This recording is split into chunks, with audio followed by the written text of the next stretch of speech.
Секојдневно расте бројот на граѓани кои реагираат на злоупотреби на нивните здравствени картони во кои има дијагнози и прегледи кои тие никогаш не ги реализирале. На социјалните мрежи деновиве беше споделена информација за таква злоупотреба која наводно се случила на клиниката за пластична и реконструктивна хирургија. Сакам да пријавам дека преку апликацијата Моје здравје открив дека татко ми бил на преглед во петокот на пластична хирургија. Направил лабораторија, се оперирал и тоа што го отстранил е пратено на патологија. Татко не бил на прегледот, го искористиле осигурувањето на татко ми. Не знам како.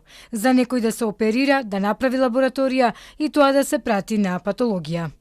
Во телефонски разговор за Телма, директорката на клиниката за пластична и реконструктивна хирургија, Јасмина Ѓорѓиевска-Павловска, ни рече дека веднаш е формирана комисија во чиј состав се патолози и пластични хирурзи за да се испита случајот.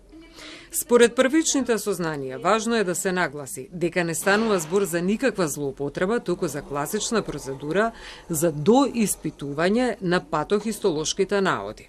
Според податоците со кои располага клиниката, станува збор за пациент кој веќе е опериран пред 2 месеца и контролите кои следат се редовно спроведени и евидентирани.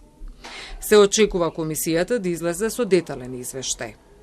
Ние во континуитет ги повикуваме граѓаните да ги контролираат своите здравствени сметки, вели првиот човек на Фондот за здравство Клековски, и да имаат увид кои прегледи се направени со нивното здравствено осигурување. Во основа, ние ги повикуваме сите граѓани да се ги контролираат сметките и доколку востануваат упати за специјалисти, лаборатории, дијагностика, што тие не ги користеле, да поднесат пријава до Фондот за здравствено осигурање. Ние по сите предмети постапуваме индивидуално и вршиме проверка на фактичката состојба и можам да кажам дека такви случаи има редовно.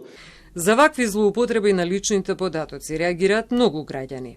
Меѓу нив и сведочењето на анонимна пациентка во емисијата Топ тема дека бесплатниот ПАП тест на нејзино име го добила друга жена.